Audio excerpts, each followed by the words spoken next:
Bonjour à tous et bienvenue à René XD. Attachez vos patins parce qu'aujourd'hui, on rencontre la championne du monde, triple médaillée olympique, Marianne Saint-Gelais.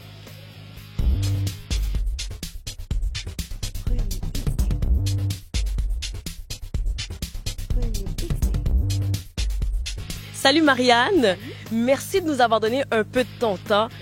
Écoute Marianne, tu t'entraînes depuis tout jeune. C'est quoi, tu patinais plus vite que tes amis puis on t'a recruté? J'ai commencé à patiner, en fait, j'avais 10 ans. Puis je suis native de Lac-Saint-Jean. Puis ma voisine était la présidente du club des éclairs à Saint-Félicien. Puis elle était un peu en recrutage parce que le club allait pas super bien. Puis bon, nous, on est 4 enfants à la maison. On venait de terminer nos cours de natation. Fait que ma mère a dit pourquoi pas essayer le patin. Fait que c'était un peu une chance de la vie, une circonstance parce que j'aurais jamais pensé à faire ce sport-là. T'sais. Pour monsieur et madame tout le monde, le patin, c'est patiner vite. Qu'est-ce que ça implique d'autre? Ben, c'est beaucoup de technique, le patinage de vitesse. Puis souvent, ce qu'on se fait dire, parce que les gens nous voient aux 4 ans aux Olympiques, puis on se fait dire que ça a l'air facile. Ben, en fait, ça veut dire que c'est mission accomplie pour nous parce que si les gens, quand ils nous voient, ils trouvent que ça a l'air facile, ça veut dire que on fait vraiment bien notre travail, tu sais. Mais c'est très, très technique. Écoute, je veux dire, c'est des bases fondamentales. Je veux dire, on glisse sur la glace, mais tout est vraiment avec une précision, avec une agilité, avec une force aussi. C'est tout plein d'éléments combinés qui font en sorte qu'on fait ce qu'on fait. Puis après ça, ben, il y a la tactique là-dedans, dont les dépassements, les chutes, tout ça, que on sait jamais ce qui peut arriver, tu sais. OK. Fait que là, c'est beaucoup d'entraînement. Et justement, tu te prépares pour les prochains Olympiques 2018. Comment qu'on s'entraîne pour une saison olympique?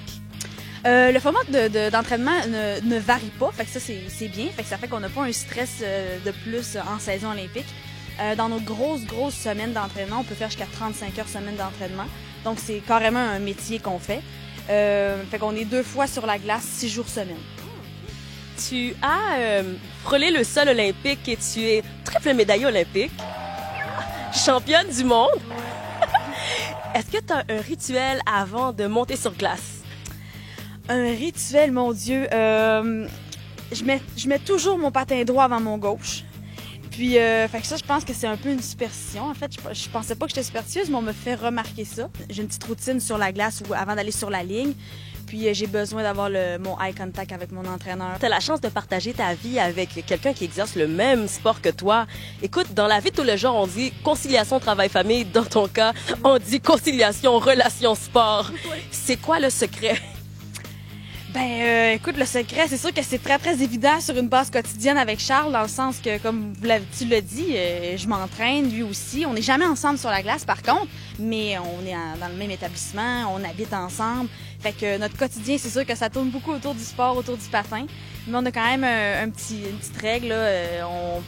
On essaie de pas ramener trop le patin à la maison. Est-ce qu'il y a eu un sacrifice ou un compromis que tu as eu à faire qui a été plus demandant? Ben moi, comme j'ai dit, je suis native du Lac-Saint-Jean. On est une grosse famille, fait que j'ai quitté la maison, j'avais 17 ans. Et ça a été, de loin, moi j'appelle ça des choix. J'aime pas le mot sacrifice parce que je trouve que c'est un petit peu, c'est négatif. Mais ouais, ça a été mon choix le plus déchirant. Puis, encore maintenant, ma famille, je la vois pas aussi souvent que je le voudrais. Fait que ça va rester pour moi une corde sensible. J'ai entendu dans une entrevue que tu disais que c'était peut-être tes derniers Jeux olympiques. Est-ce que c'est vrai? Ben, je pense que oui. Je vais tourner 28 au prochain jeu. Puis, c'est parce que l'affaire là-dedans, c'est que je trouve que 4 ans, c'est trop long. Des cycles olympiques, c'est sur 4 ans. Si c'était sur 2 ans, j'aurais peut-être continué. À 30 ans, je me serais dit, OK, c'est encore possible. Mais là, à 32, je trouve que... On veut une famille?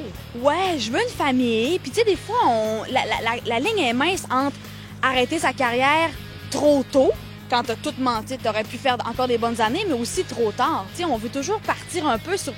C'est toujours mieux de partir sur des succès que de partir sur une pente glissante. Et dans tout ça, Marianne, si tu peux nous dire un moment qui a été marquant pour toi dans ton parcours sportif, c'était quoi? Ah, il y en a beaucoup, mais de loin, ma médaille d'argent, ma première médaille olympique. À quel âge? À ma fête, je tournais 20 ans à Vancouver, à mes premiers Jeux.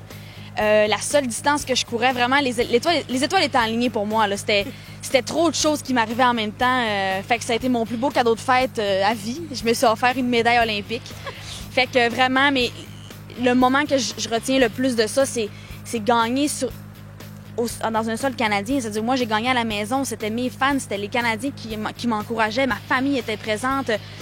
Je me rappelle encore les 14 000 personnes qui crient pour toi, qui sont fiers. Puis c'est vraiment, là, je me ferme les yeux puis je suis encore capable d'entendre ces gens-là qui crient puis qui sont fiers. Puis ça donne des frissons. Puis c'est vraiment, vraiment le plus beau moment de ma carrière encore. Marianne, à René XD, on a une tradition de défis et on peut pas te laisser partir comme ça parce que toi, tu es habitué d'en relever des défis. Hein? Donc, on a un petit défi pour toi et le voici. Tu auras 10 secondes pour mentionner ces 5 mots. Les voici et elle les voit en même temps, là.